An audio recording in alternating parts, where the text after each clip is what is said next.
الحمد لله نحمده ونستعينه ونستغفره ونؤمن به ونتوكل عليه ونعوذ بالله من شرور أنفسنا ومن سيئات أعمالنا من يهد الله فلا مضل له ومن يضلل فلا هادي له ومن لم يجعل الله له نورا فما له من نور أشهد أن لا إله إلا الله وحده لا شريك له وأشهد أن سيدنا ونبينا ومولانا محمدا عبده ورسوله أرسله ربه بالحق بشيرا ونذيرا وداعيا إلى الله بإذنه وسراجا منيرا صلى الله تعالى عليه وعلى آله وصحبه وبارك وسلم تسليما كثيرا أما بعد فأعوذ بالله من الشيطان الرجيم بسم الله الرحمن الرحيم الله أعلم حيث يجعل رسالته سيصيب الذين أجرموا صغار عند الله وعذاب شديد بما كانوا يمكرون وقال النبي صلى الله عليه وسلم وأرسلت إلى الخلق كافة وختم بي النبيون أو كما قال صلى الله عليه وسلم. கண்ணியத்திற்குரிய அல்லாஹ்வின் நல்லடியார்களே, பெருமானார் ஸல்லல்லாஹு அலைஹி வஸல்லம் அவர்கள் பிறந்த இந்த மாதத்தில் அவர்களோடு தொடர்புடைய பல்வேறு விஷயங்களை நாம் பேசுகிறோம். காரணம், அல்லாஹ் திருமறையிலே சொல்வான், வதக்கிருஹும் பி ஐயாமில்லா, அல்லாஹுடைய நாட்களை பற்றி மக்களுக்கு நினைவுறுத்துங்கள், அறிவுறுத்துங்கள் என்று. நாம் ஒவ்வொரு நாளும் 24 மணி நேரத்தை முடிக்கிறோம். அதற்கு யௌம், ஒரு நாள் என்று சொல்வார்கள். உலக வரலாற்றிலே உலகம் தோன்றியது முதல் பல்வேறு சரித்திர நிகழ்வுகள் நடந்தவை அல்லது அல்லாஹுடைய தண்டனை வேதனைகள் நடந்த நாள்கள் இருக்கிறது. அந்த நாட்களை ஐயாமுல்லா என்று சொல்வார்கள். அதில் நல்லவைகளும் நடந்திருக்கலாம், தண்டனைகளும் நடந்திருக்கலாம். இதுதான் ஐயாமுல்லா. இந்த ஐயாமுல்லாவை பற்றி மக்களுக்கு நீங்கள் அறிவுரை சொல்லுங்கள் என்று அல்லாஹ் திருமறையிலே சொல்கிறான். அப்படியானால் இந்த உலகத்திலே நடந்த நாட்களில் உன்னதமான ஒரு நாள் இருக்குமையானால் அது பெருமானார் ஸல்லல்லாஹு அலைஹி வஸல்லம் அவர்கள் பிறந்த நாள். அவர்கள் இவ்வுலகத்திற்கு நபியாக அனுப்பப்பட்ட நாள். உலகத்தில் அதைவிட ஒரு பாக்கியம் நிறைந்த நாள் இருக்க முடியாது.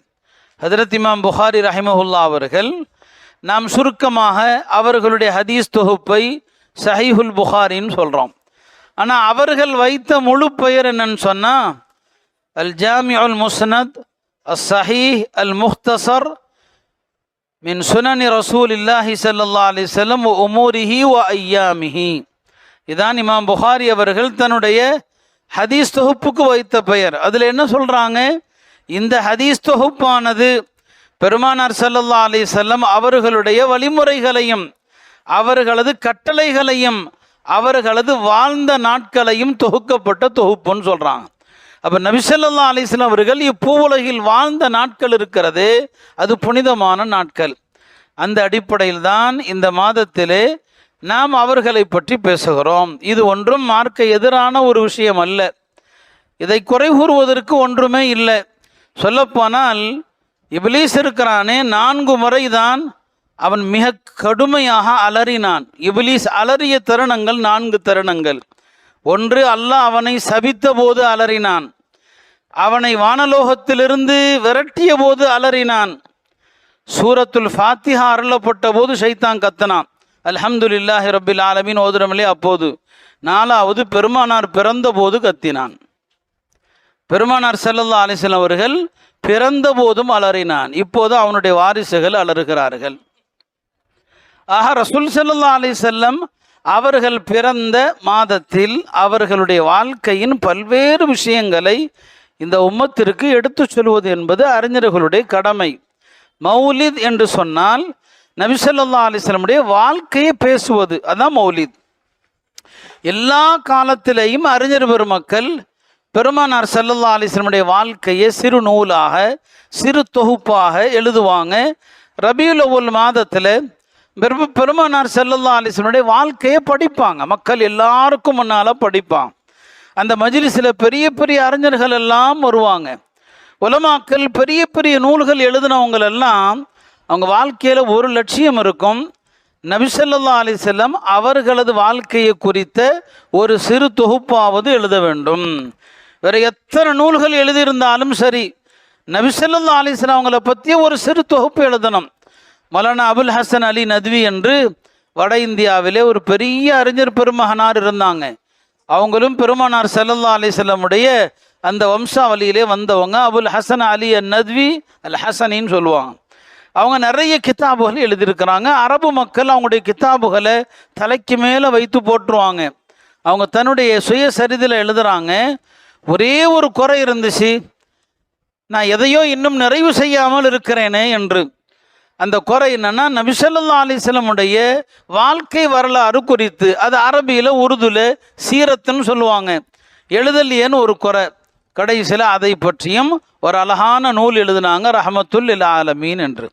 அருமையானவர்களே, அந்த வகையில் அறிஞர்கள் எல்லாம் பெருமானார் ஸல்லல்லாஹு அலைஹி வஸல்லமுடைய வாழ்க்கையை பேசுவது, பெருமானார் ஸல்லல்லாஹு அலைஹி வஸல்லமுடைய வாழ்க்கை எழுதுவதை பெரும் பாக்கியமாக கருதுனாங்க. அந்த வகையில்தான் இந்த மஜ்லிஸுகளும் பாக்கியம் நிறைந்த மஜ்லிஸுகள் தான்.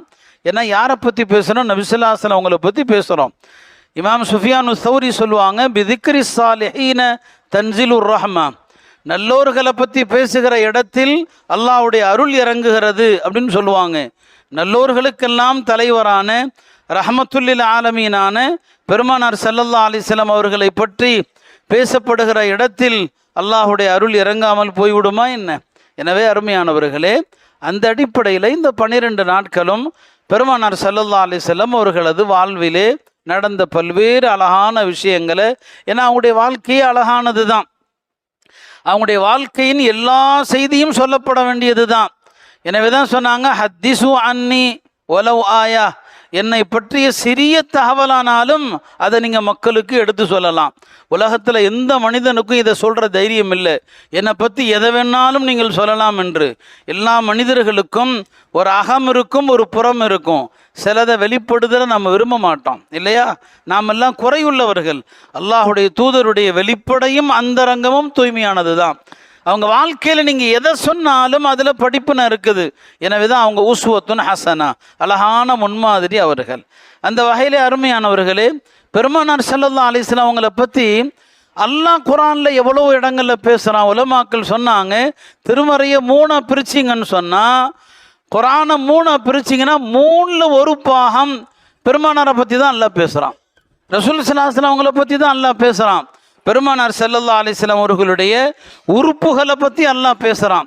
சூரா நஜ்மை எடுத்து பாருங்க நீங்கள். பெருமானாருடைய அறிவு என்னப்பா, அந்த மக்கா குறைஷிகள் இறை மறுப்பாளர்கள் அவர்களை சூனியக்காரர் என்று சொன்னாங்க.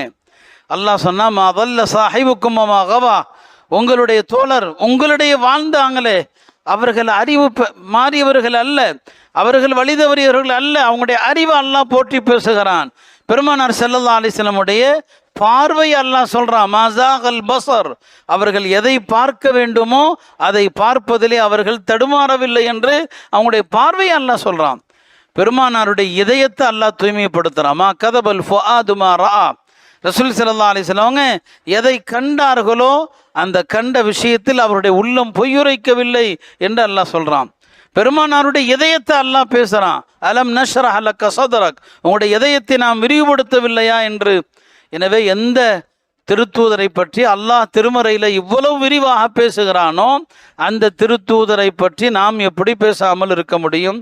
எனவே தான் அவர்களது வாழ்க்கையை பற்றி நாம் பேசுகிறோம். அருமையானவர்களே, எனக்கு தரப்பட்ட ஒரு தலைப்பு கொஞ்சம் ஒரு சீரியஸான ஒரு தலைப்பு. அது ஈமான் சம்பந்தப்பட்ட ஒரு தலைப்பு. பெருமானாருடைய வாழ்க்கையில் நடந்த விஷயங்கள், சுவாரஸ்யமான விஷயங்கள் நிறைய இருக்குது. ஆனால் இந்த தலைப்பு சற்று நமது ஊருக்கு தேவையான ஒரு தலைப்பு என்பதனால உலமாக்கள் அதை எனக்கு தந்திருக்கிறாங்க. முத்திரையிடப்பட்ட நபி பெருமானார் ஸல்லல்லாஹு அலைஹி வஸல்லம் அவர்களோடு நபித்துவம் நிறைவு பெற்று விட்டது என்ற ஒரு தலைப்பு எனக்கு என்ன செய்யப்பட்டிருக்கிறது, தரப்பட்டிருக்கிறது. எதனால் என்பதை நீங்கள் அறிவீர்கள். இங்கே சில மிக இஸ்லாத்தை விட்டு வெளியேறிய ஒரு கூட்டம் வழிகட்ட கூட்டம்னு சொல்ல முடியாது. வழிகேடு 2 வகையான வழிகேடு இருக்கிறது. மார்க்கத்தினுடைய அடிப்படை நம்பிக்கையில் வழித வருவது, மார்க்கத்தினுடைய பிரிவு சட்டங்களில் வழித வருவது. நான் இந்த 2 வழிகேட்டையுமே உங்களுக்கு நினைவுபடுத்த விரும்புகிறேன்.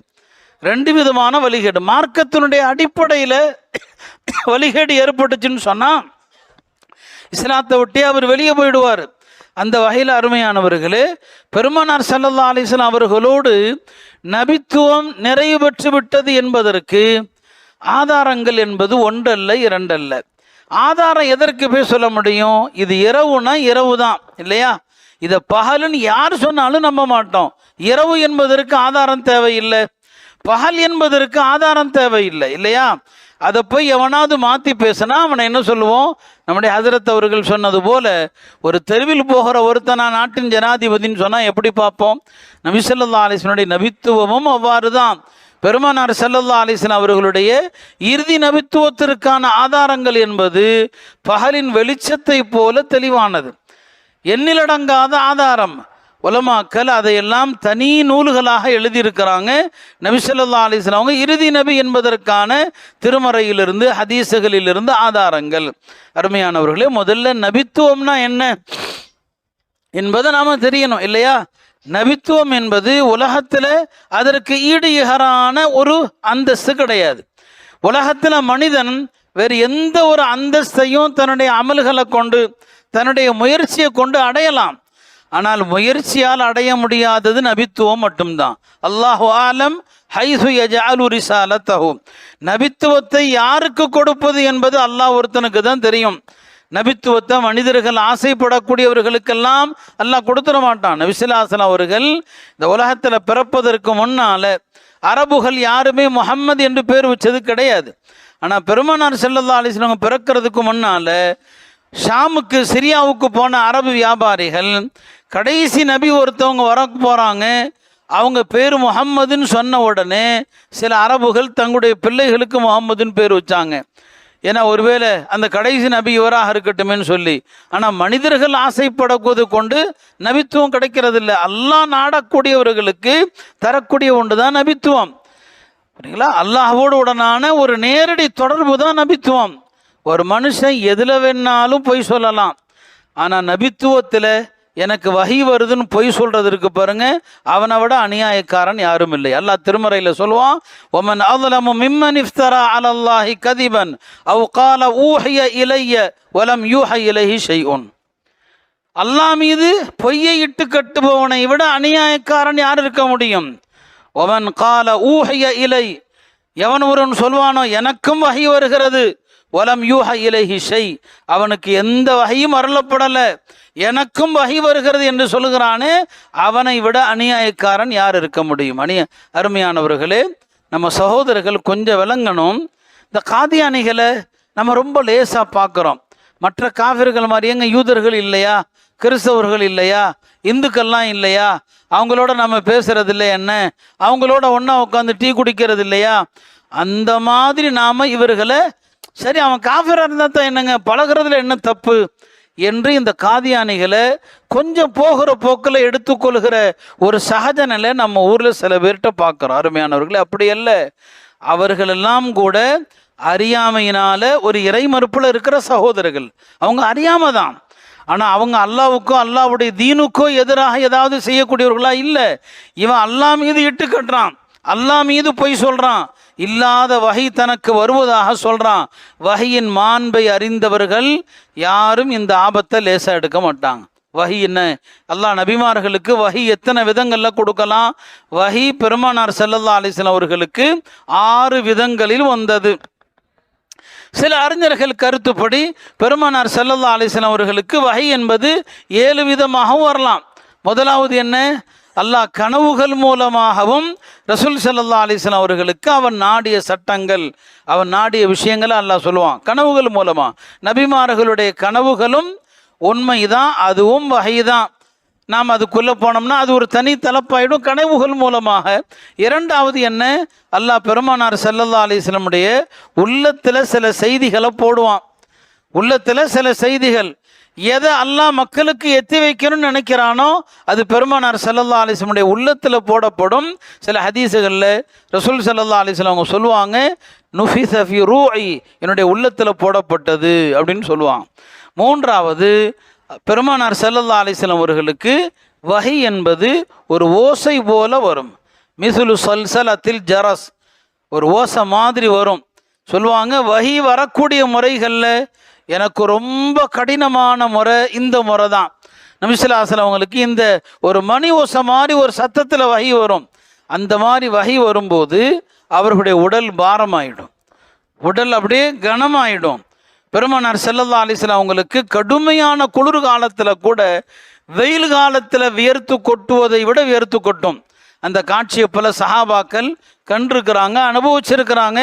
ஸைத் இப்னு சாபித் அவர்கள் சொல்லுகிற ஒரு அழகான நிகழ்வு, பெருமானாருக்கு இந்த ஒரு சத்தத்தை போன்ற ஓசையை போன்று வஹி வரும் இல்லையா, இதை பற்றி ஸைத் இப்னு சாபித் சொல்கிறாங்க. அல்லாஹ் திருமறையில் சூரத்துன் நிசால ஒரு வசனம் ஒன்றை இறக்கினான். லா யஸ்தவில் காயிதூன மினல் முஃமினீன் என்று அந்த ஆயத்து இறங்குது. அது என்ன? போருக்கு செல்லாமல் வீட்டிலேயே தங்கிவிடக்கூடியவர்கள் போருக்கு செல்பவர்களுக்கு நிகரானவர்கள் அல்ல. தோழர்களில் போருக்கு செல்லக்கூடியவர்களும் இருந்தாங்க, போருக்கு செல்லாமல் வீட்டில் தங்கிவிடக்கூடியவர்களும் இருந்தாங்க. இவங்க ரெண்டு பேரும் சமம் அல்ல அப்படின்னு ஒரு ஆயத்து இறங்குச்சு. இப்போ அப்துல்லாஹ் இப்னு உம்மி மக்தூம்ங்கிற ஒரு பார்வை தெரியாத சஹாபி, அவர்கள் நபி ஸல்லல்லாஹு அலைஹி வஸல்லம் அவங்கள்ட்ட வந்து கேட்குறாங்க, யா ரசூலல்லாஹ், போருக்கு செல்பவர்களும் போருக்கு செல்லாதவர்களும் சமமல்ல நன்மையில் அல்லாஹ் சொல்கிறானே, இது எந்த காரணமும் இல்லாமல் போருக்கு செல்லாமல் வீட்டில் உட்காந்துருக்கிறாங்களே, அவங்க விஷயத்தில் சொல்லப்பட்டால் சரிதான். எனக்கு பார்வை தெரியாது, நான் போருக்கு வரணும்னா எனக்கு துணை வேணும், என்னை பாதுகாக்க ஒரு ஆள் வேணும். இப்போ நானும் போருக்கு செல்றதில்ல, ஆனால் நான் பார்வை தெரியாதவன்.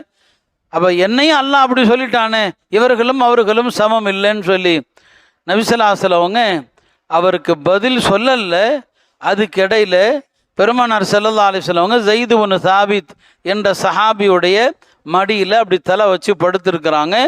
அவர் சொல்கிறாரு, சாதாரணமாக படுத்திருந்தாங்க, திடீரென்று என்னுடைய தொடை கனமாயிடுச்சு, என்னுடைய தொடை ரெண்டாக பிளந்து விடுமோன்னு பயந்தேன்.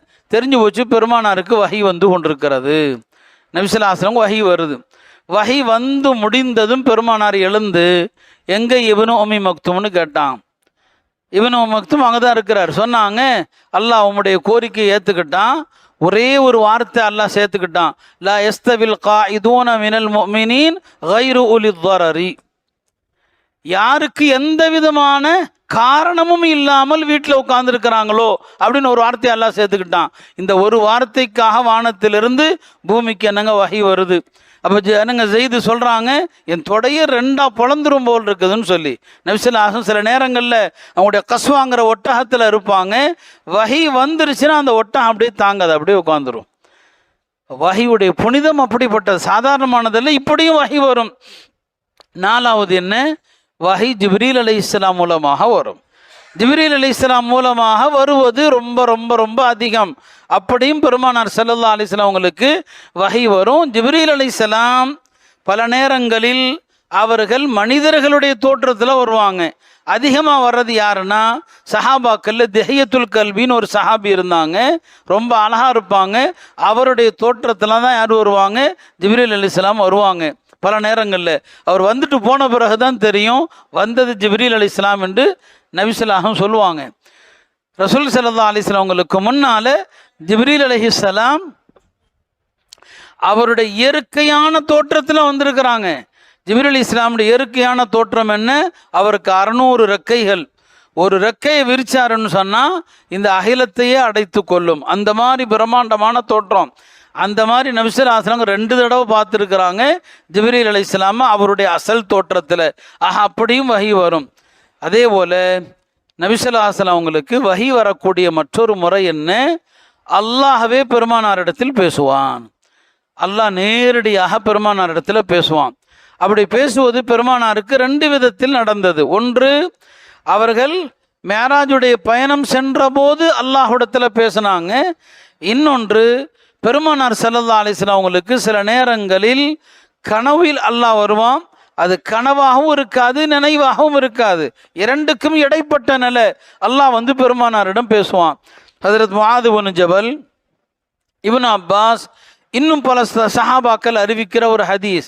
நபி ஸல்லல்லாஹு அலைஹி வஸல்லம் ஒரு நாள் காலையில் தோழர்கள்ட்ட சொன்னாங்க, அதானியல் லைலத ஆதிம் மிர் ரப்பி, நேற்று இரவு சொன்னாங்க, அதானி ரப்பி, என்னுடைய ரப்பு என்னிடத்துல நேற்று இரவு வந்தான், அல்லாஹ்வே என்னிடத்துல வந்தான்.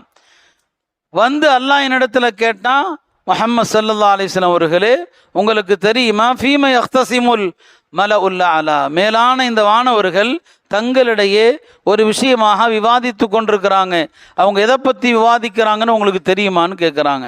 நபி ஸல்லல்லாஹு அலைஹி வஸல்லம் சொல்கிறாங்க, எனக்கு தெரியலேன்னு சொல்லி. பெருமானார் ஸல்லல்லாஹு அலைஹி வஸல்லம் சொன்னாங்க, அல்லாஹ் என்னுடைய மார்பில் கை வைத்தான். அல்லாஹ் என்னுடைய மார்பில் கை வைத்ததும் ஃபஅலிம்து மா ஃபிஸ் ஸமாவாதி வல் அர்த், வானம் பூமியில் உள்ள எல்லாமே எனக்கு தெரிந்தது, எல்லாவற்றையும் நான் அறிந்தேன். அல்லாஹ் கை வைத்ததும் பெருமானாருக்கு முன்னால் இருந்த எல்லா திரையும் விலகிடுச்சு, நான் எல்லாவற்றையும் பார்த்தேன். இப்போ அல்லாஹ் கேட்குறான், நபியே இப்போ சொல்லுங்க, இந்த வானவர்கள் எதை பற்றி விவாதிட்டு இருக்கிறாங்கன்னு சொல்லி. அப்போ நான் சொன்னேன், ஃபில் கஃபாராத், இந்த வானவர்கள் பாவ பரிகாரங்கள் குறித்து விவாதிக்கிறாங்க. பாவ பரிகாரம் என்றால் என்ன? பெருமானார் ஸல்லல்லாஹு அலைஹி வஸல்லம் சொன்னாங்க, பாவ பரிகாரங்கள் என்பது நிறைவாக ஒது செய்வது, பள்ளிவாசலுக்கு நடந்து வருவது, ஒரு தொழுகைக்கு பின் இன்னொரு தொழுகை வரை பள்ளியில் உட்கார்ந்திருப்பது. இந்த 3 காரியத்தை யார் செய்வாரோ ஆஷ பி ஹைர், வாழ்ந்தாலும் நலமாக வாழ்வார், ஒமாத்த பி ஹைர், இறந்தாரும் நலமாக மரணிப்பார், அவர் அன்று பிறந்த பாலகனை போல பாவங்களை விட்டு வெளியேறி விடுவார். இதான் நபி ஸல்லல்லாஹு அலைஹி வஸல்லம் அவங்களுக்கு வஹி வரக்கூடிய முறைகள். அல்லாஹ் எத்தனை முறை பெருமானாரிடம் பேசியிருக்கிறான், அதையெல்லாம் உலமாக்கள் தனி தொகுப்பாக எழுதியிருக்கிறான். அல்லாஹ்வும் நபி ஸல்லல்லாஹு அலைஹி வஸல்லம் அவங்களும் பேசிய தருணங்கள். அங்கே அல்லாஹ்வே நேரடியாக பேசுவான், எந்த வானவருடைய தொடர்பும் அவங்களுக்கு தேவையில்லை. 7வது ஒரு முறை சில அறிஞர்கள் சொல்லியிருக்கிறாங்கன்னு சொன்னேன். நபி ஸல்லல்லாஹு அலைஹி வஸல்லம் அவங்களுக்கு பெரும்பாலும் வானவர் மூலமாக வஹி வர்றதா இருந்தால் ஹஜ்ரத் ஜிப்ரீல் தான் வருவாங்க. ஒரு சில வஹியை மட்டும் இஸ்ராஃபில் அலைஹிஸ்ஸலாம் கொண்டு வந்திருக்கிறான். ஒரு சில வஹி பெருமானார் ஸல்லல்லாஹு அலைஹி வஸல்லம் அவர்களுக்கு இஸ்ராஃபில் மூலமாக வந்திருக்கிறது. இதையும் சேர்த்தா மொத்தம் 7 விதத்தில் பெருமானாருக்கு வஹி வந்திருக்கு. அருமையானவர்களே, இந்த வஹி என்பது ஒரு மனிதர்களில் அல்லாஹ் யாரை ரசூலாக தேர்வு செய்கிறானோ அவருக்கும் அல்லாஹ்வுக்குமான ஒரு தொடர்பு தான் வஹி. இந்த வஹியில் எவன் பொய்யுரைக்கிறானோ அவன் எவ்வளோ பெரிய மோசடிக்காரனாக இருப்பான். அதனால தான் தன்னை நபி என்று பொய்யாக எவனெல்லாம் சொல்கிறானோ அவனுக்கெல்லாம் பேர் தஜ்ஜால். தஜ்ஜால்னு சொன்னால் இருட்டடிப்பு செய்கிறவன், தஜ்ஜால்னு சொன்னால் அசத்தியத்தை உண்மை போல காட்டுறவன், அவனுக்கு பேர் தான் தஜ்ஜால். நபி ஸல்லல்லாஹு அலைஹி வஸல்லம் அவங்க கியாமத்துக்கு முன்னால் ஒரு பெரிய தஜ்ஜால் வருவான், அந்த தஜ்ஜாலும் கூட தன்னை நபின்னு தான் சொல்லுவான், அவனும் தன்னை நபியுமா. இந்த மாதிரி தஜ்ஜால்கள் கியாமத்துக்கு முன்னால 30 பேர் வருவாங்கன்னு சொன்னாங்க. 30 பொய்யர்கள் வருவார்கள் என்று பெருமானார் ஸல்லல்லாஹு அலைஹி வஸல்லம் அவங்க சொன்னாங்க. ரசூல் ஸல்லல்லாஹு அலைஹி வஸல்லம் ஹயாத்திலேயே தன்னை நபியின் பொய்யாக சொன்ன பல பேர் வந்துட்டாங்க. ஒரு நாள் நபி ஸல்லல்லாஹு அலைஹி வஸல்லம் அவங்க கனவு கண்டாங்க. அந்த கனவுல பெருமானாருடைய கரங்களில் தங்க காப்பு இருக்கிறது, தங்க காப்பு இருக்கிறது. இப்போ தங்க காப்பு, தங்கம் ஆண்களுக்கு ஹராம் இல்லையா, ஆண்கள் தங்க அணியக்கூடாது. நபி ஸல்லல்லாஹு அலைஹி வஸல்லம் தங்க காப்பு அணிஞ்சிருக்கிறாங்க. இது பெருமானாருக்கு சங்கடமாக இருக்கிறது. ஏன் இப்படி ஒரு தங்க காப்பு அணிந்தது போல கனவு வருகிறது? பிறகு நபி ஸல்லல்லாஹு அலைஹி வஸல்லம் அவங்களுக்கு அதற்கான விளக்கம் போடப்பட்டது. சொன்னாங்க, இந்த 2 தங்க காப்புகளும் எதை குறிக்குதுன்னு சொன்னால், 2 பொய்யர்கள், தங்களை நபி என்று சொல்லக்கூடிய 2 பொய்யர்கள் வந்துட்டாங்க. அந்த தங்க காப்பை நபி ஸல்லல்லாஹு அலைஹி வஸல்லம் அவங்க ஃபோன் ஊதுனாங்க, அது பறந்துருச்சு. அது என்னங்க பறந்துருச்சு. பெருமானார் காலத்தில் 2 பொய்யர்கள், ஒருத்தன் சன்ஆல இருந்தான், யமனுடைய தலைநகர் சன்ஆ, அங்கே அனசின் ஒருத்தன் தன்னை நபின்னு சொன்னான். இன்னொருத்தன் யமாமாவில் முசைலிமத்துல் கத்தாபுங்கிறவன் தன்னை நபின்னு சொன்னான். இந்த 2 பேரும் தங்களை நபின்னு சொல்வது தான் எனக்கு இந்த தங்க காப்புகளாக காட்டப்பட்டது. பிறகு சொன்னாங்க, இவர்கள் வளரப்போறதில்லை, இவங்க சீக்கிரம் அழிஞ்சிருவாங்க, இவங்களை அழிக்கிறதுக்கு ஃபூன் ஊதுனா போதும் பறந்துருவாங்கன்னு சொன்னாங்க. பெருமானாருடைய காலத்திலேயே இந்த 2 பேரும் வந்தாங்க. அதில் அனசிங்கிறவன் ரசூல் ஸல்லல்லாஹு அலைஹி வஸல்லம் காலத்திலேயே கொல்லப்பட்டான். முசைலிமா பெருமானாருக்கு கடிதம் எழுதினான், நானும் நபி நீங்களும் நபி, இந்த உலகத்துள்ள எல்லாத்தையுமே ஆளுக்கு பாதியாக பிரிச்சுக்கலாம். அவன் சொத்து பங்கிட்டு பேசினான் ரசூல் ஸல்லல்லாஹு அலைஹி வஸல்லம் அவங்கள்ட்ட. பெருமானார் வந்து அல்லாஹ் இந்த உலகத்தை எனக்கு தங்கமாக மாற்றி கொடுக்குறேன்னு சொன்னான், நான் வேண்டான்னு சொன்னேன்னு சொன்னாங்க. இந்த மக்காவுடைய கற்களை எல்லாம் தங்கமாக்குறேன்னு சொன்னாங்க, ஏன்னா அவங்க சத்திய நபி. இவன் பெருமானாருக்கு சொன்னான், 2 பேரும் நபி தான், இந்த உலகத்தை ஆளுக்கு பாதியாக பிரிச்சுக்கோன்னு சொல்லி. ரசூல் ஸல்லல்லாஹு அலைஹி வஸல்லம் காலத்தில் அவன் கொல்லப்படலை. ஹஜ்ரத் அபூபக்கர் ரலியல்லாஹு அன்ஹுடைய காலத்தில் தான் இந்த முசைலிமா என்பவன் கொல்லப்பட்டான். ரசூல் ஸல்லல்லாஹு அலைஹி வஸல்லம் அவர்கள் காலத்திலேயே 2 பேர் தன்னை நபின்னு சொன்னாங்க. அனஸின் ஒருத்தன், அவன் அப்போதே கொல்லப்பட்டான். முசைலிமா ஹஜ்ரத் அபூபக்கர் ரலியல்லாஹு அன்ஹுடைய காலத்தில் அவனும் கொல்லப்பட்டான். 3வது ஒரு பெண்மணி, அவளும் தன்னை நபின்னு சொன்னான். அவள் தமீம்ங்கிற அந்த கூட்டத்தை சார்ந்தவள், சஜாஹி என்கிற ஒரு பெண்மணி. இந்த சஜாஹிங்கிற பெண்மணியை முசைலிமா இருக்கிறான்லே அவன் நிக்காஹ் பண்ணிக்கிட்டான். இவன் தன்னை நபிங்கிறான், அந்த பெண் அவ தன்னை நபி என்பதாக வாதிடுறா. இந்த சஜாஹியை முசைலிமா கல்யாணம் பண்ணிக்கிட்டான். இப்போ சஜாஹி கேட்டா, எனக்கு மஹர் எதுவும் நீங்கள் கொடுக்கலையேன்னு சொல்லி. அவன் சொன்னா, உனக்கு மஹர் என்ன, உன்னுடைய கூட்டத்தாருக்கு இஷாவையும் ஃபஜ்ரையும் தள்ளுபடி செஞ்சுட்டேன். இஷா தொழுகையும் ஃபஜ்ர் தொழுகையும் உன் கூட்டத்துக்கு தேவையில்லை, நீ என் பொண்டாட்டி ஆகிட்டதுனால நான் அல்லாட்ட கேட்டு இந்த 2 தொழுகையும் தள்ளுபடி செஞ்சேன்னு சொன்னான். இல்லையா, கண்டவனும் வகை வருதுன்னு சொன்னால் அந்த மார்க்கம் எப்படி இருக்கும் என்பதற்கு இது ஒரு உதாரணம். இல்லையா, மிர்சா குலாம் அஹமது காதியானுடைய கதையும் அப்படி தான். அவனுடைய கதையும் இப்படிலாம் இருக்குது. இந்த மாதிரி உள்ள கதையெல்லாம் அவன் வாழ்க்கையிலையும் இருக்குது. அப்போ என்ன செஞ்சான், உங்களுக்கு இஷாவும் ஃபஜ்ரும் உன்னுடைய கூட்டத்தாருக்கு தேவையில்லை அப்படின்னு சொன்னதாக பார்க்கிறோம். இந்த முசைலிமாவைத்தான் ஹஜ்ரத் அபூபக்கர் ரலியல்லாஹு ஆட்சி காலத்தில் சஹாபாக்கள் பெரும் போராட்டத்துக்கு பிறகு அவனை கொலை செஞ்சாங்க. அவனை கொலை செய்த சஹாபியார் ஹஜ்ரத் ஹம்சாவை கொலை செஞ்சாங்களே உஹதில், ஹபிஷிங்கிற அந்த கருப்பு நிற வீரர். அவர் தான் அறியாமை காலத்தில் காஃபிராக இருந்த போது செய்த கொலைக்கு பதிலாக இந்த முசைலிமாவை அவர் தான் என்ன செஞ்சார், கொலை செஞ்சார். ஆக இப்படி 2 பொய்யர்கள் நபி ஸல்லல்லாஹு அலைஹி வஸல்லம் காலத்தில் இருந்தாங்க. அந்த சஜாஹிங்கிற பெண் பின்னால் முஸ்லிமாகி திருந்தி தௌபா செஞ்சு மாறிட்டார். ஆக இந்த நபித்துவத்தை வாதிடுகிறவர்கள் பெருமானார் ஸல்லல்லாஹு அலைஹி வஸல்லம் அவர்களுடைய காலத்திலையும் இருந்தாங்க. இப்படி பல பேர் வருவார்கள் என்பதை நபி ஸல்லல்லாஹு அலைஹி வஸல்லம் எச்சரிக்கை பண்ணாங்க. அருமையானவர்களே, ஆதாரங்கள் நிறைய உண்டு. நபி ஸல்லல்லாஹு அலைஹி வஸல்லம் சொல்லுவாங்க, ஓ அத்தீத்து சித்தன், எனக்கு 6 விஷயங்கள் சிறப்பாக தரப்பட்டிருக்கு. சில ஹதீஸில் 5வாங்க, சில ஹதீஸில் 6வாங்க. பல ஹதீஸுகளில் பல விஷயங்கள் இருக்கிறது. பெருமானாருக்கு மட்டுமே தரப்பட்டது, வேற யாருக்குமே அது தரப்படலை. அந்த 6 விஷயங்கள் என்ன? 1 சொன்னாங்க, நுசிர்து பிர்ருஅபி மசீரத ஷஹரின், அல்லாஹ் எனக்கு ஒரு உதவி செஞ்சிருக்கிறான். அது என்ன உதவி அப்படின்னு சொன்னால், என்னை குறித்த அச்சம் அல்லாஹ் எதிரிகளுடைய உள்ளத்தில், அவர்கள் நான் இருக்கும் இடத்திலிருந்து 1 மாத தொலைவில் இருந்தாலும் என்னை பற்றிய பயம் அவங்களுக்கு இருக்கும். என்னை பற்றிய பயம் அவங்களுக்கு இருக்கும். இது அவங்கள பற்றி மட்டும் இல்லை, அவங்களுடைய உம்மத்தை பற்றிய பயமும் தான். நாம் இவ்வளவு பலவீனமாக தான் இருக்கிறோம். இன்றைக்கும் நம்மளை கண்டா எல்லாருக்கும் பயம்தான்.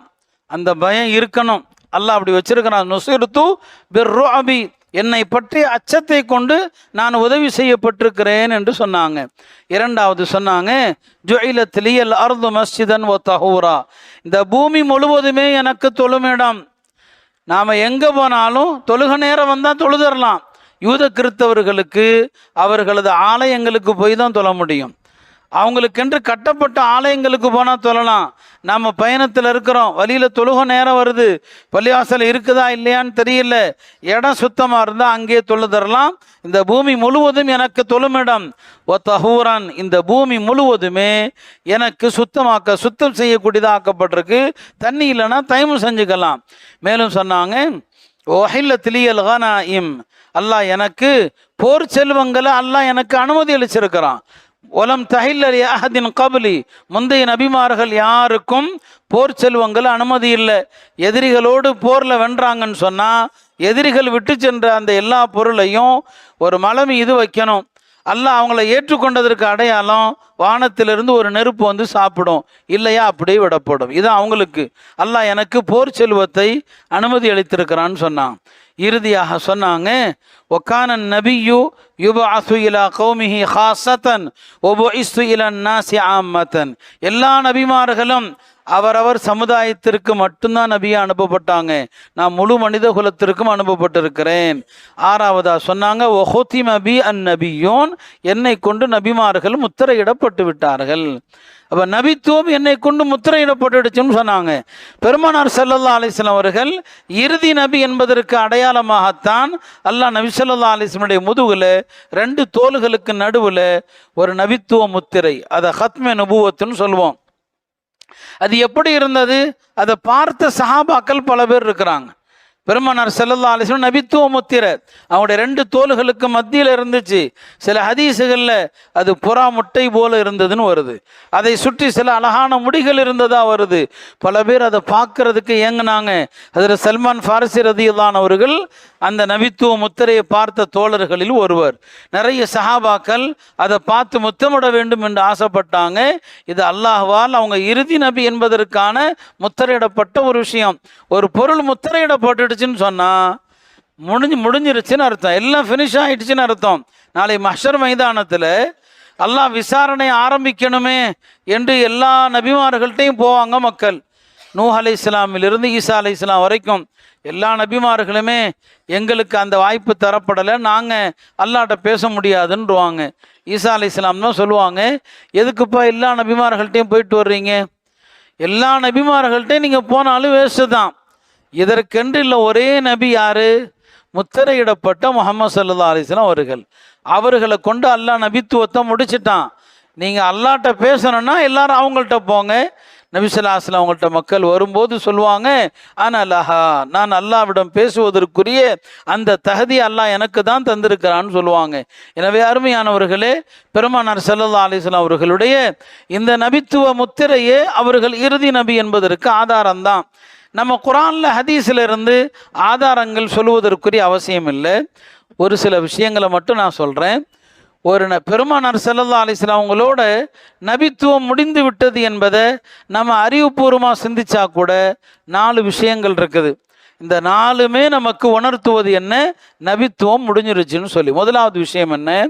ஒரு நபி வருவதற்கான எந்த தேவையும் இனி இல்லை. ரசூல் ஸல்லல்லாஹு அலைஹி வஸல்லம் அவங்களுக்கு அல்லாஹ் எந்த திருமறையை கொடுத்தானோ அந்த திருமறை பாதுகாக்கப்பட்டிருக்குது. எந்த வார்த்தையும் கூடுதலாக சேர்க்கப்படவும் இல்லை, எந்த வார்த்தையும் குறைக்கப்படவும் இல்லை. அவர்கள் வாழ்ந்தபோது எந்த திருமறை இருந்ததோ இன்றைக்கும் அதுதான் இருக்குது, இனி கியாமத்து வரைக்கும் அதுதான் இருக்கும். ஒரு நபி எதுக்காக வருவாங்க? முன்னால் உள்ள ஒரு நபியினுடைய வேதத்தை மக்கள் மாற்றிட்டாங்க, அதில் ஏதாவது இடைச்செருகல் பண்ணிட்டாங்க, அதை திருத்துறதுக்காக அடுத்து ஒரு நபி வருவார். பெருமானார் ஸல்லல்லாஹு அலைஹி வஸல்லம் அவங்களுக்கு அருளப்பட்ட திருமறை முழுமையாக பாதுகாக்கப்பட்டது, அதில் எந்த இடைச்செருகளும் இல்லை. அன்றிலிருந்து இன்று வரை அப்படியே தான் இருக்குது, இல்லையா? பைபிள் அப்படி சொல்ல முடியாது, இல்லையா? பைபிள் இருக்குது, அது பல்வேறு காலகட்டங்களில் பலவிதமான மாற்றங்கள் சந்தித்த ஒரு வேதம், பல இடைச்செருகல்கள், பலவித என்னங்க, ஒரு மொழிக்கும் இன்னொரு மொழிக்கும் வித்தியாசம் பைபிள். இப்போ அவங்கள்ட்ட பாதுகாக்கப்பட்ட வேதம் இருக்குதா? கிடையாது. அதில் நிறைய வேலைகள் அவங்க என்னங்க பண்ணிட்டாங்க. தௌராத் இருக்குது, தௌராத் ஒரு 17ஆம் நூற்றாண்டுலேயே அது என்னங்க எல்லாம் அழிஞ்சு போச்சு. அதுக்கப்புறம் யூதர்கள் அதை என்ன செஞ்சாங்க? சொந்தமாக எழுதுனாங்க. பெருமானார் ஸல்லல்லாஹு அலைஹி வஸல்லம் இந்த அருள்மறை, இந்த திருக்குர்ஆன், அதை உள்ளத்தில் சுமக்கக்கூடிய ஹாஃபிதுகள் கோடான கோடி ஹாஃபிதுகள் இருக்கிறாங்க. தலைகீழாக ஓதக்கூடிய ஹாஃபிதுகள் இருக்கிறாங்க. ஒரு எழுத்து விடாமல் ஓதக்கூடிய ஹாஃபிதுகள் இருக்கிறாங்க. சிறிய வயதிலிருந்து முதியவர்கள் வரைக்கும் இந்த குர்ஆனை மனனம் செஞ்சவங்க இருக்கிறாங்க. இனி எதற்காக ஒரு நபியுடைய தேவை இருக்குது? குர்ஆன் பாதுகாக்கப்பட்டது. இரண்டாவது என்ன? பெருமானார் ஸல்லல்லாஹு அலைஹி வஸல்லம் கொண்டு வந்த ஷரியத்.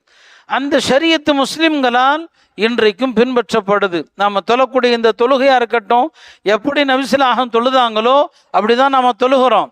அவங்க எப்படி நோன்பு வச்சாங்க அப்படி தான் நோன்பு வைக்கிறோம். அவங்க எப்படி ஹஜ்ஜு செஞ்சாங்க அப்படி தான் ஹஜ்ஜு செய்கிறோம். அவங்க கொண்டு வந்த ஷரியத்து பாதுகாக்கப்பட்டது, அவருடைய ஹதீஸுகள் எல்லாம் பாதுகாக்கப்பட்டது. ஒரு நபியுடைய தேவை என்ன இருக்குது? ஒரு நபி புதுசாக எதுக்காண்டி வரணும்? எந்த விதமான சீர்திருத்தத்திற்கும் அவசியம் இல்லாமல் இந்த மார்க்கத்தினுடைய மூல ஆதாரங்கள் குர்ஆன் பாதுகாக்கப்பட்டிருக்கிறது, ஹதீஸு பாதுகாக்கப்பட்டிருக்கிறது, மார்க்க சட்டங்கள் பாதுகாக்கப்பட்டிருக்கிறது. மூன்றாவது, அல்லாஹ் திருமறையில் சொல்கிறான், குர்ஆன் தெளிவாக சொல்லுது, அல்யௌம அக்மல்து லக்கும் தீனக்கும், இன்றைக்கு மார்க்கத்தை நாம் நிறைவு செய்து விட்டோங்கிறான். அக்மல்து லக்கும் தீனக்கும் வ அத்மம்து அலைக்கும் நிஅமதி, நபித்துவங்கிற அந்த அருட்கொடையை இன்றோடு நான் முடித்து பூரணமாக்கி விட்டேன். அப்ப நபித்துவங்கிற நியாமத்து நிறைவாக்கப்பட்டு விட்டது. இனி எதற்காக நபித்துவம்? எதற்காக நபித்துவம் வரப்போகிறது? யூதர்கள் அவர்கள் ஏங்கி கொண்டிருந்தாங்க, கடைசி நபி தம்மில் தான் வருவார் அப்படின்னு ஏங்கிக்கிட்டு இருந்தாங்க. பெருமானார் ஸல்லல்லாஹு அலைஹி வஸல்லம் அவங்க மக்கால பிறக்கிறாங்க இல்லையா, ரபியுல் அவ்வல்ல, அவங்க பிறந்த அன்னைக்கு மக்கால ஒரு வியாபாரி, யூத வியாபாரி இருந்தார். அவருக்கு தெரிஞ்சிருச்சு இன்னைக்கு ஒரு அதிசய குழந்தை பிறந்திருக்குதுன்னு இப்போ தெரிஞ்சிருச்சு. அவர் குறைஷிகளை எல்லாம் கூப்பிட்டு சொன்னார், இன்னைக்கு மக்காவுடைய வீடுகளில் யாருக்காவது குழந்தை பிறந்திருக்கான்னு நல்லா பாருங்க, அந்த குழந்தையினுடைய முதுகில் நபித்துவ முத்திரை இருக்கும், இப்படி நான் சொல்கிற அடையாளத்தில் ஒரு குழந்தை பிறந்திருக்கான்னு பாருங்கன்னு அந்த யூதர் சொல்கிறார். அப்போ குறைஷிகள் முதல்ல அப்படிலாம் எதுவும் இல்லைன்னு சொல்லிட்டாங்க. அதுக்கப்புறம் தான் சொல்லப்படுது, இல்லை இல்லை, அப்துல்லாவுக்கு முஹம்மது என்று குழந்தை பிறந்திருக்கிறாங்க, அப்துல்லா ஆமினா தம்பதிக்கு குழந்தை பிறந்திருக்குது, அந்த குழந்தைக்கு முஹம்மதுன்னு பேர் வச்சிருக்கிறாங்க. அப்போ அந்த யூதர் சொல்கிறாரு, அந்த குழந்தை இடத்துல கொண்டு போய் என்ன காட்டுங்கன்னு சொல்கிறாரு. அந்த யூதர் பெருமானார் ஸல்லல்லாஹு அலைஹி வஸல்லம் அவர்களை பார்த்ததும் மூர்ச்சையாகி மயங்கி விழுந்துட்டார். பிறகு கொஞ்ச நேரம் கழித்து எழுந்து சொன்னார், நாங்கள் பனு இஸ்ரவேலர்கள் ஆதரவு வச்சோம், யூதர்கள் நாங்கள் நம்பிக்கை வச்சோம், கடைசி நபி எங்களிடம் வருவார் என்று, ஆனால் முடிஞ்சு போச்சு, வாய்ப்பில்லை, இனிமே இவர் தான் கடைசி நபின்னு சொன்னார். இவர் தான் கடைசி நபி என்று அருமையானவர்களே சொல்ல வந்தது இந்த ஆயத்து. அல்யௌம அக்மல்து லக்கும் தீனக்கும் வ அத்மம்து அலைக்கும் நிஅமதி. இந்த ஆயத்தை குறித்து யூதர்கள் எவ்வளவு கவலைப்பட்டாங்கன்னா, ஒரு நாள் உமர்தான் அவங்கள்ட்ட சொன்னாங்க, குர்ஆனில் நாங்கள் பொறாமைப்படுகிற ஒரே ஒரு ஆயத்து இருக்குதுங்க, நாங்கள் பொறாமைப்படுற ஒரு ஆயத்து இருக்குது, அந்த ஆயத்து யூதர்களாகி எங்களுக்கு இறங்கி இருந்துச்சுன்னா அந்த ஆயத்தை அருளப்பட்ட நாளை நாங்கள் பெரிய பெருநாளாக கொண்டாடி இருப்போம்னு சொன்னார். உமர்தானு கேட்டாங்க, அது என்னப்பா ஆயத்து? யூதா அந்த ஆயத்தை தான் ஓதுனாரு, அல்யௌம அக்மல்து லக்கும் தீனக்கும் வ அத்மம்து அலைக்கும் நிஅமதி வ ரதீது லக்குமுல் இஸ்லாம தீனா. இந்த ஆயத்தில் இஸ்லாம் தான் இனி தீன், வேற மார்க்கம் மதமே கிடையாது, வேறு நபியோ வேதமோ கிடையாது, வேறு ஷரியத் இல்லைன்னு அல்லாஹ் திட்டவட்டமாக சொல்லிட்டான். எல்லா மதத்தை சார்ந்தவங்களுக்கு என்ன ஆசை இருந்துச்சுன்னா, உலகத்தில் கடைசி மதமாக நம்ம மதம் தான் இருக்கணுங்கிற ஆசை இருந்துச்சு. அந்த ஆசையில் மண் விழுந்துருச்சு. இப்போ அந்த யூதர் சொல்கிறாரு, இந்த ஆயத்து எங்களுக்கு அருளப்பட்டிருந்தா அது அருளப்பட்ட நாளை நாங்கள் பெருநாளாக கொண்டாடி இருப்போம் என்று. உமர்தான் சொன்னாங்க, நீ சொல்லக்கூடிய ஆயத்து எங்கே இறங்குச்சு, எந்த நாளில் எந்த இடத்தில் யாருக்கு அருளப்பட்டது என்பதை நான் அறிவேன், அது அருளப்பட்ட நாளே பெருநாள் தானப்பான்னு சொன்னான். அது அருளப்பட்ட நாளே இதுதான். இந்த வசனம் அல்லாஹுடைய தூதர் ஹஜ்ஜில் இருக்கிறாங்க, மினால இருக்கிறாங்க, துல்ஹஜ் 10ஆம் நாள் பெருமானார் ஸல்லல்லாஹு அலைஹி வஸல்லம் அவங்களுக்கு அருளப்பட்ட வசனம், அந்த அருளப்பட்ட அந்த நாள் எங்களுக்கு பெருநாள் என்று சொன்னாங்க. அருமையானவர்களை, இந்த ஆயத்தை திட்டவட்டமாக இனி நபித்துவம் இல்லை என்பதை தெள்ள தெளிவாக சொல்லிவிட்டது. நாலாவது விஷயம் என்ன? ஒரு நபி வந்த பிறகு இன்னொரு நபி எதுக்கு வரணும் அப்படின்னா, பொதுவாக ஒரு நபி இருக்க இன்னொரு நபி என்பது எதுக்கு வருவாங்கன்னு சொன்னால், ஏற்கனவே இருக்கிற நபிக்கு பக்கபலமாக வருவாங்க. அந்த காலத்தில் இருந்துச்சு. இப்ராஹிம் அலைஹிஸ்ஸலாம் நபினா அதே காலகட்டத்தில் லூத் அலைஹிஸ்ஸலாமும் நபியாக இருந்தாங்க, மூசா அலைஹிஸ்ஸலாம் நபியாக இருந்தாங்க, அதே காலகட்டத்தில் ஹாரூன் அலைஹிஸ்ஸலாம் நபியாக இருந்தாங்க இல்லையா? ஒரு நபிக்கு துணையாக பக்கபலமாக வருவாங்க. இப்போ பெருமானாருக்கு ஒரு நபி தேவை அப்படின்னு சொன்னால் அது எப்போ வந்திருக்கணும்? பெருமானாருடைய ஹயாத்தில், அவங்க வாழ்ந்த காலத்தில் வந்திருக்கணும். அவங்க வாழ்ந்த காலத்திலேயே பெருமானாருக்கு எந்த துணையும் தேவையில்லை. மற்ற நபிமார்களைப் போல பெருமானார் ஸல்லல்லாஹு அலைஹி வஸல்லம் அவங்களுக்கு உதவியாக பக்கபலமாக நபி தேவையில்லை. மூசா அலைஹிஸ்ஸலாம் தெளிவாக கேட்டாங்க, எல்லாம் எனக்கு பக்கபலமாக ஒரு நபியை கொடுன்னு கேட்டாங்க. ஹாரூன அஹிஷ் துது பிஹி அஸ்ரி, என் சகோதரர் ஹாரூன நபியாக்கு, அவரை கொண்டு எனக்கு பக்கபலமாக்குன்னு துவா கேட்டாங்க. பெருமானாருக்கு அப்படி பக்கபலம்லாம் தேவையில்லை. ஏன்னா நபி ஸல்லல்லாஹு அலைஹி வஸல்லம் அவர்களுக்கு அல்லாஹ் மனபலத்தையும் தந்திருந்தான், உடல் பலத்தையும் தந்திருந்தான். நபி ஸல்லல்லாஹு அலைஹி வஸல்லம் அவங்க 100 ஆண்களுக்கு சமமானவர்கள். அது உலகத்து 100 ஆண்கள் இல்லை, சொர்க்கத்து 100 ஆண்கள். சொர்க்கத்தினுடைய 100 ஆண்கள், 40 ஆண்கள், 100 ஆண்கள் என்று பல ரிவாயத்துகள் வருது. உடல் ரீதியாக ரசூல் ஸல்லல்லாஹு அலைஹி வஸல்லம் பலத்துக்கு முன்னால உலகத்தில் எந்த ஆணும் பிறக்கல்ல. அந்த மாதிரி பலம். மக்கால ருக்கானா என்று ஒரு மல்யுத்த வீரர் இருந்தார். அவர் பெருமானாரிடத்துல என்னை மல்யுத்தத்தில் தோக்கடிச்சா முஸ்லீம் ஆகிறேன்னு சொன்னார். நபி ஸல்லல்லாஹு அலைஹி வஸல்லம் அவங்க அவரை ஒரு தட்டு தான் தட்டினாங்க, அவர் விழுந்து தோத்து போயிட்டார் 3 தடவை. அப்போ நபி ஸல்லல்லாஹு அலைஹி வஸல்லம் அவங்களுக்கு அல்லாஹ் உடல் வலிமையை கொடுத்துருந்தான். பெருமானார் ஸல்லல்லாஹு அலைஹி வஸல்லம் அவங்களுக்கு அல்லாஹ் ஆன்மீக பலம், உள்ள பலத்தையும் அல்லாஹ் கொடுத்தான். அலம் நஷ்ரஹ் லக சத்ரக தான் அர்த்தம். பெருமானாருடைய உள்ளத்தை அல்லாஹ் விரிவுபடுத்தி அந்த பலம். எனவே அவங்களுக்கு பக்கபலமாக எந்த நபியும் வரணுங்கிற தேவை கிடையாது. எனவே ஒரு நபி வருவதற்கான எந்த தேவையும் எந்த அவசியம் இல்லை. அவங்களுடைய வேதம் பாதுகாக்கப்பட்டது, அவங்களுடைய வழிமுறைகள் மார்க்கம் பாதுகாக்கப்பட்டது, திருமறை மார்க்கம் பூர்த்தியாகிவிட்டது என்று சொல்லுகிறது. இத்தனைக்கு பிறகு எதுக்குங்க நபி? அப்படியானால் பின்னால பல பொய்யர்கள் வருவார்கள் என்று இந்த உம்மத்தை நபி ஸல்லல்லாஹு அலைஹி வஸல்லம் எச்சரித்தாங்க. அவ்வாறு எச்சரிக்கப்பட்ட அந்த பொய்யர்களில் ஒருத்தன் தான் இந்த மிர்சா குலாம் அஹமத் காதியானிங்கிற பொய்யன். எனக்கு டைம் சுருக்கமாக தான் இருக்குது, நான் சுருக்கமாக அவனுடைய வரலாறை சொல்கிறேன். ஆங்கிலேயர்கள் இந்தியாவிலே முஸ்லீம் ஆதிக்கத்தை வீழ்த்தி எல்லா பகுதிகளையும் பிடிச்சிக்கிட்டே வந்தாங்க. கிழக்கிந்திய கம்பெனி மூலமாக வந்து இந்தியாவினுடைய பல பகுதிகளை பிடிச்சாங்க. அப்படி பிடிச்ச நேரத்தில் ஆங்கிலேயர்களை மூர்க்கத்தனமாக எதிர்த்தவர்கள் முஸ்லீம்கள் தான். மற்றவங்க யாரும் பெரிய அளவில் போராட்டத்துக்கு வரல, முஸ்லீம்கள் தான் கடுமையாக எதிர்த்தாங்க.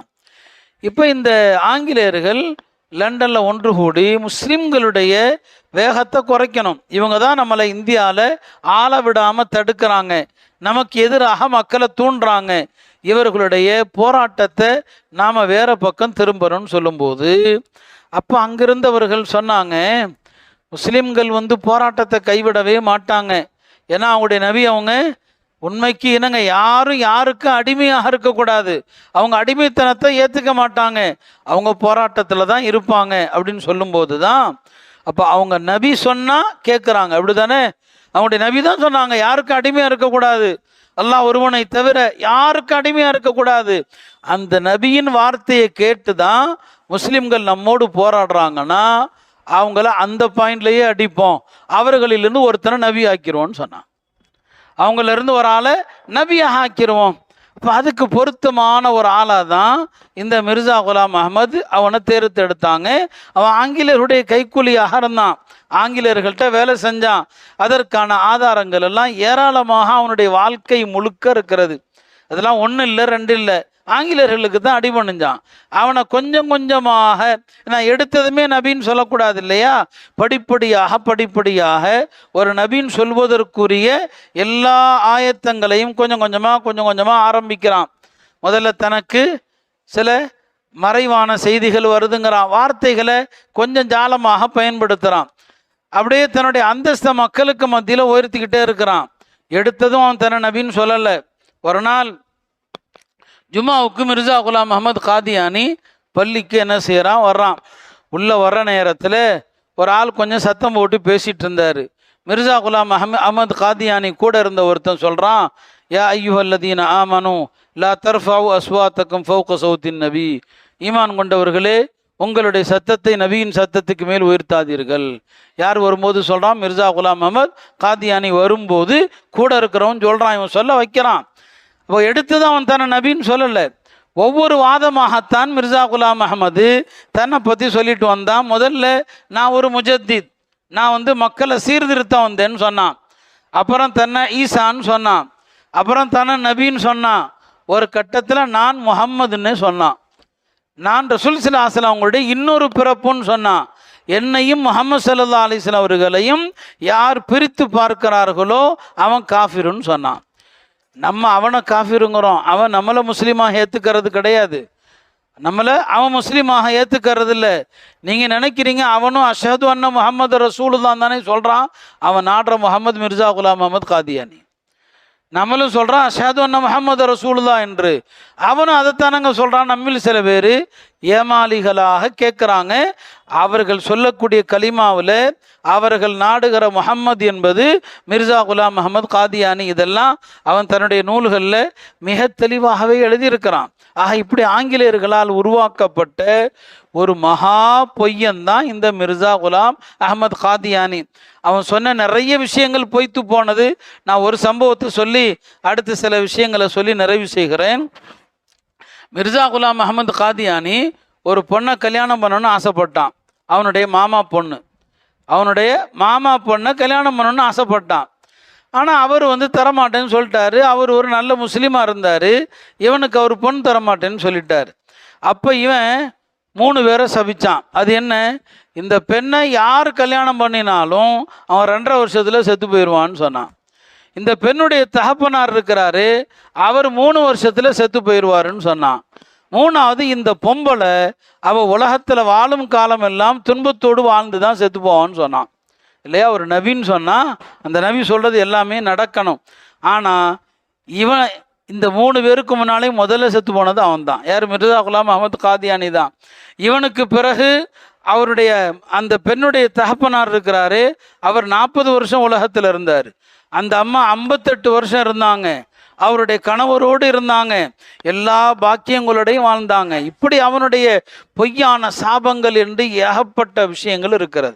அருமையானவர்களே, ஆங்கிலேயர்களால் உருவாக்கப்பட்ட ஒரு மோசடி பேர்வழி தான் மிர்சா. இல்லையா? மிர்சா காதியானிகளுடைய தலைமையகம் இன்னைக்கு எங்கெங்க இருக்குது? லண்டனில் இருக்குது. லண்டனில் தான் அவங்களுடைய தலைமையகம். அமெரிக்கா, ஐரோப்பிய நாடுகள் எல்லாம் இந்த காதியானிகளுக்கு சிவப்பு கம்பளம் விரித்து வரவேற்குது. காரணம் என்ன? இஸ்லாத்தை நாம அழிக்க தேவையில்லை, இந்த காதியானி போதும். இஸ்லாத்துக்கு எதிரான எந்த விஷயங்களையும் அவங்க என்ன செய்வாங்க? வரவேற்பாங்க. இப்போ அங்கே தான் அவங்களுடைய தலைமைப்படம் இருக்குது. எனவே இந்த ஃபித்னாவை, இந்த குழப்பத்தை நாம் முஸ்லீம்களிடையே உள்ள வேறு சில குழப்பங்களுக்கு ஒப்பான்னு நினைக்கக்கூடாது. இது ஈமானுக்கும் குஃபருக்குமான போராட்டம். இவர்கள் காஃபிர்கள். இவங்க இஸ்லாத்திற்கு என்னங்க? முஸ்லீம் இஸ்லாத்துக்கு அவங்களுக்கு சம்மந்தம் கிடையாது. அவன் நம்முடைய சொந்தக்காரனாக இருக்கலாம், உறவினராக இருக்கலாம். சஹாபாக்கள் போர்களில் தங்களுடைய சொந்தக்காரன் காஃபிராக இருந்தாலும் அவனை வெட்டி வீழ்த்தினாங்கன்னு கேள்விப்படுறோம். பத்ரில் உங்களுக்கு தெரியும், ஹஜ்ரத் அபூபக்கருடைய மகன் அப்துல் ரஹ்மான் அவர்கள் பத்ரில் எதிரிகளுடைய அணியில் இருக்கிறாரு. பின்னால் முஸ்லீம் ஆகிடுவார். அப்போ அப்துல் ரஹ்மான் தன் தந்தை இடத்துல சொல்லுவார், பத்ரு போரில் ஒரு கட்டத்தில் என் வாளுக்கு கீழே நீங்கள் வந்தீங்க, என் தந்தை அபூபக்கர்னால நான் விட்டுட்டேன்னு சொல்லுவாங்க. அபூபக்கர் சொல்லுவாங்க, அதே பத்ரில் என்னுடைய வாளுக்கு கீழே நீ வந்திருந்தா என் மகனு பாராமல் உன்னை வெட்டியிருப்பேன்னு சொன்னாங்க. அப்போ ஈமான் குஃபுர் என்று வருகிற போது நம்ம சொந்தக்காரன், வியாபாரத்தில் நம்ம கூட இருக்கிறான், இல்லை பிஸ்னஸில் பார்ட்னராக இருக்கிறான், அவர்கள் கூட தொடர்பு வைக்கிறது ஹராம். எந்த விதமான தொடர்பும் காதியானிகளோடு இருக்கக்கூடாது. காதியானிகள் அறுத்ததை சாப்பிடக்கூடாது. காதியானிகளுடைய அறுப்பை சாப்பிடக்கூடாது. காதியானிகளுடைய வீட்டில் பெண் கொடுப்பதோ பெண் எடுப்பதோ எல்லாமே ஹராம். எல்லாமே என்னங்க? மற்ற காஃபிர்கள் மாதிரி முஸ்லீம் அல்லாதவர்களைப் போல காதியானிகளை நீங்கள் பார்க்கறது முழுக்க முழுக்க தவறு. எனவே அருமையானவர்களே, இது நபித்துவம் என்பது நான் ஆரம்பத்திலே சொன்னது போல அல்லாஹ் மீது பொய்யுரைக்கிறான். வஹி வராத ஒருத்தன் எனக்கு வஹி வருதுன்னு சொல்கிறான்னு சொன்னால் இவனை விட பொய்யன் யார் இருக்க முடியும் என்று அல்லாஹ் கேட்குறான். அதனால் நீங்கள் மற்ற ஃபித்னாக்கள் மாதிரி தயவு செய்து இந்த காதியானிகளை பார்க்கக்கூடாது. பெருமானார் ஸல்லல்லாஹு அலைஹி வஸல்லம் அவங்க தான் அவ்வலுன் நபியீன், நபிமார்களுக்கு ஆரம்பமும் அவங்க தான். இல்லையா? ஹதீஸில் வருது, நான் ஆதம் அலைஹிஸ்ஸலாம் களிமண்ணுக்கும் தண்ணீருக்கும் இடைப்பட்ட நிலையில் இருக்கும் போதே நபியாக ஆக்கப்பட்டேன்னு சொன்னாங்க. அவங்க தான் ஆரம்ப நபி, அவங்க தான் கடைசி நபி. அல்லாஹ் அவர்களை சிராஜும் முனீருங்கிறான். சிராஜன் முனீர், ஒளி வீசும் விளக்குங்கிறான். பெருமானார் ஸல்லல்லாஹு அலைஹி வஸல்லம் அவங்க சூரியன் இருக்குது, எல்லா வெளிச்சங்களுக்கும் முதன்மையானதும் அதுதான், எல்லா வெளிச்சங்களுக்கும் தலைமையானதும் அதுதான். அதற்கு மேல் எந்த வெளிச்சமும் கிடையாது. பெருமானார் ஸல்லல்லாஹு அலைஹி வஸல்லம் அவர்களும் சிராஜும் முனீர், அதுக்கு மேலே எந்த நபியுடைய அவசியமும் இல்லை. அவங்க தான் ஆரம்பமான நபி, அவர்கள் தான் இறுதியான நபி. நாளை சொர்க்கத்தினுடைய கதவுகளுடைய சாவிகள் பெருமானாருடைய கையில் தான் இருக்கும். நபிசுல்லாஸ்முடைய கையில் தான் இருக்கும். அவங்க சொர்க்கம் போகாமல் நபிமார்கள் யாரும் சொர்க்கம் போகிறது ஹராமுன்னாங்க. இந்த உம்மத்தை நாம் சொர்க்கம் போகாமல் மற்ற உம்மத்துகள் சொர்க்கம் போகிறது ஹராமுன்னு சொன்னாங்க. எனவே அருமையானவர்களே, அல்லாஹாலா இந்த காதியானி ஃபித்னாவிலிருந்து நம்மை பாதுகாக்கணும். காலையில் கூட என்னிடத்துல ஒரு ஹசரத் சொன்னாங்க, ஒரு காதியானி ஒருத்தர் ரொம்ப ஆணவத்தோடு சொன்னால் நாங்கள் 3000 பேர் இருக்கிறோம், எங்களை அசைக்க முடியாதுன்னு சொல்லி. இந்த தைரியம் எதனால் வருது? நம்மில் சிலர் கொள்கை விளக்கங்கள் தெரியாத காரணத்தினால காதியானிகளை ஏதோ முஸ்லிம்களில் ஒரு பிரிவு நினைக்கிறதுனால தான் இத்தகைய தைரியம் அவர்களுக்கு வருது. எனவே அவர்கள் வீட்டு திருமணங்கள் புறக்கணிக்கப்படணும், அவர்களோடு பொருளாதார கொடுக்கல் வாங்கல் புறக்கணிக்கப்படணும், அவர்களது கடைகளில் எந்த பொருளும் வாங்குவது புறக்கணிக்கப்படணும். ஒரு ஒட்டுமொத்த புறக்கணிப்பு. இந்த காதியானிகளை பார்க்குற போது ஒரு நஜிஸை பார்க்குற மாதிரி பார்க்குற ஒரு பார்வை என்றைக்கு நம்ம ஊரில் வருதோ அன்னைக்கு தான் இந்த ஃபித்னா ஒழியணும். என்ன முசீபத்தோ தெரியல, அல்லாஹ் இந்த முசீபத்தை நம்ம ஊரில் எதனால் வந்துச்சுன்னு தெரியல. இது நமக்கு ஒரு பெரிய சோதனை. வெளி இடங்களுக்கு போனால் நம்ம ஊரை சொன்னால் அதைத்தான் கேட்குறாங்க, அங்கே காதியானிகள் இருக்கிறாங்களேன்னு சொல்லி. அல்லாஹாலா இந்த ஃபித்னாவிலிருந்து நம்மை பாதுகாப்பானாக. அருமையானவர்களே, இன்னொரு தலைப்பை நான் எடுத்திருந்தேன், ஹஜரத்தின் இடத்துல பேசுமாறு சொன்னாங்க. நான் குறித்த நேரம் முடிஞ்சிருச்சு, நான் அதை மட்டும் சுருக்கமாக சொல்லிக்கொள்கிறேன். நம்முடைய மார்க்கம் 3 விஷயங்களிலிருந்து பாதுகாக்கப்பட்டது. இதை மட்டும் ஞாபகம் வச்சுங்க. முதலாவது, இந்த மார்க்கம் தன்சீக ஷரியத்திலிருந்து பாதுகாக்கப்பட்டது. அதாவது பெருமானாருடைய இந்த மார்க்கம் தான் கியாமத்து வரைக்கும். இனி எந்த நபித்துவமும் வந்து பெருமானாருடைய மார்க்கத்தை காலாவதி ஆக்காது. ஒரு நபி வந்தால் தானே இது காலாவதி ஆகும்? இல்லை, இனி கியாமத்து வரைக்கும் இந்த சட்டம் தான், அதிலிருந்து நம்முடைய மார்க்கம் பாதுகாக்கப்பட்டது. 2வது விஷயம், இந்த மார்க்கம் தர்மீம். இதில் யாரும் எந்த புதிய அடிப்படை விதிகளையும் சேர்க்க முடியாது. சஹாபாக்களும் இமாம்களும் எந்த விதிமுறையை சொன்னாங்களோ கியாமத்து வரைக்கும் அந்த விதிமுறை தான். இதில் யாரும் கை வைக்க முடியாது, யாருமே இதில் கை வைக்க முடியாது. மார்க்கத்தை எல்லாரும் விளங்க முடியாது. எல்லா ஆளாளுக்கு குரான் ஹதீஸை விளங்க முடியுமா? முடியாது. சஹாபா பெருமக்கள் அவங்க தாய்மொழி அரபு மொழி, தாய்மொழி அரபு மொழி. மதீனால 10,000 சஹாபாக்கள் இருந்தாங்க. குரான் அவங்களுடைய மொழியில தான் இருக்குது. ரசூல் ஸல்லல்லாஹு அலைஹி வஸல்லம் ஹதீஸுகள் அவங்களுடைய மொழியில தான் இருக்குது. எல்லா சஹாபாக்களும் மார்க்கத்தை தன்னிச்சையாக விளங்குனாங்களா? எல்லா சஹாபாக்களும் யார் என்ன கேட்டாலும் தீர்ப்பு ஃபத்வா கொடுத்தாங்களா? அரபி மொழி சொந்த மொழி தான் இல்லை. சரிங்களா? சஹாபாக்களில் அதிகமான தீர்ப்பு சொல்லக்கூடிய சஹாபாக்கள் 7 பேர் தான் இருந்தாங்க. 7 பேர் தான் எல்லாருக்கும் தீர்ப்பு சொல்லுவாங்க.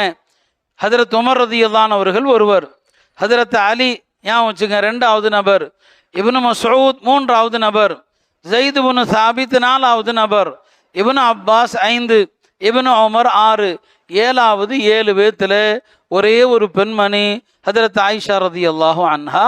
அவங்க மாபெரும் சட்டமேதை. இந்த 7 பேர் தான் சட்டம் சொல்லுவாங்க, வேறு யாரும் சொல்ல மாட்டாங்க. 7 பேர் தான் அதிகமாக சொல்லுவாங்க. இவங்க கொடுத்த ஃபத்வாக்கள் தீர்ப்புகளை ஒரு பெரிய தொகுப்பாக எழுதலாம். இந்த 7 பேர் தான். அடுத்து ஒரு 13 பேர் இருந்தாங்க. அவங்க அப்பப்போ சட்டம் சொல்லுவாங்க, நிறைய சொல்ல மாட்டாங்க, தேவைக்கு சொல்லுவாங்க. ஹதரத் அபூபக்கர், ஹதரத் அனஸ், ஹதரத் அபூ ஹுரைரா, ஹதரத் உம்மு சலமா, இவங்கெல்லாம் ஒரு நடுத்தரமாக சட்டம் சொல்லக்கூடியவங்க. இதை தவிர கொஞ்சம் கொஞ்சம் ஏதாவது ஒரு தருணத்தில் ஃபத்வா கொடுத்தவங்க.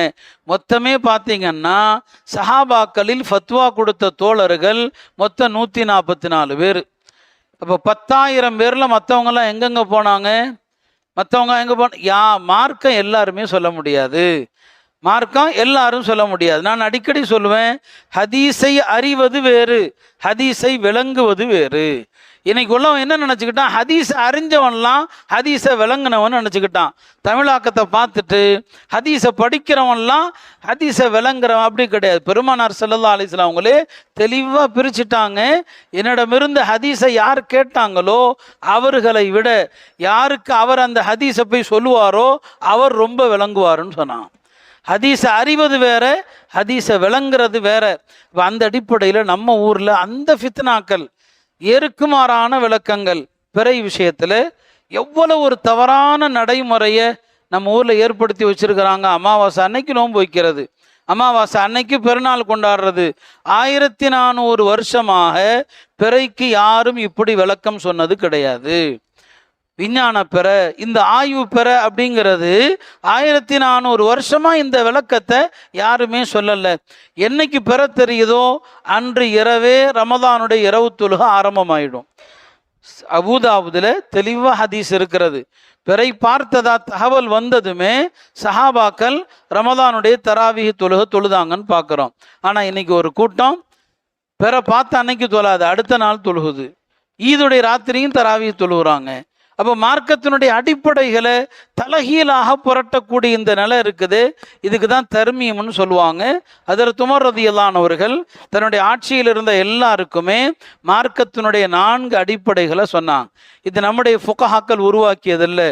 ஒரு விஷயத்தில் குரானுக்கான தீர்வு குரானில் இருக்குதான்னு பாருங்க, குரானில் இல்லைன்னா ஹதீஸில் இருக்குதான்னு பாருங்க. 3வது விஷயம், குரான்லையும் இல்லை ஹதீஸ்லையும் இல்லை, பிமா கதா பிஹி சாலிஹூன், நல்லோர்கள் எப்படி தீர்ப்பு செஞ்சாங்கன்னு பாருங்க. இந்த 3ல இல்லைன்னு சொன்னால் நீங்கள் ஆய்வு செய்யுங்கள் என்று சொன்னாங்க. அதைத்தான் நாம் குரான், ஹதீஸ், இஜ்மா, கியாஸ்ன்னு சொல்கிறோமே. இது சஹாபாக்கள்கிட்ட இருந்து வந்தது தான். எனவே நம்முடைய மார்க்கத்தில் எல்லா அடிப்படைகளும் தெளிவாக சொல்லப்பட்டிருக்குது. அந்த அடிப்படைகள் மூலமாக வந்தது தான் நாம் பின்பற்றக்கூடிய இந்த 4 மதுஹபுகள். நாம் இமாம் ஷாஃபி ரஹ்மத்துல்லாஹி மதுஹபை பின்பற்றுகிறோம். இதில் குழப்பக்கூடிய பல இளைஞர்களை பார்க்குறோம். மார்க்கத்தை தவறாக விளங்கி தவறாக புரிந்து தேவையில்லாத எத்தனையோ ஃபித்னாக்கள் இருக்குது. எல்லாம் அல்லாஹ் தஆலா மார்க்க ரீதியான எல்லா ஃபித்னாக்கள், எல்லா குழப்பங்களை விட்டும் முஸ்லிம்களை பாதுகாப்பானாக. குறிப்பாக நமது ஊரை பாதுகாப்பானாக. நமது முன்னோர்கள் முஸ்தஹிதீன்கள், சட்ட ஆய்வாளர்கள் எந்த அழகான சட்டத்தை இந்த உம்மத்துக்கு கொடுத்து விட்டு போனார்களோ அதை நம்முடைய வாழ்க்கையின் வழிகாட்டியாக ஏற்று பின்பற்றுகிற தௌஃபீகை அல்லாஹ் நம் அனைவர்களுக்கும் தந்தருள்வானாக. நம்முடைய சந்ததிகளை இந்த ஃபித்னாக்கள் யாவற்றிலிருந்தும் அல்லாஹ் பாதுகாத்து அருள் புரிவானாக. வாஹிரு தாவானா அல்ஹம்துலில்லாஹி ரப்பில் ஆலமீன். அஸ்ஸலாமு அலைக்கும் வரஹ்மத்துல்லாஹி வபரகாத்துஹு.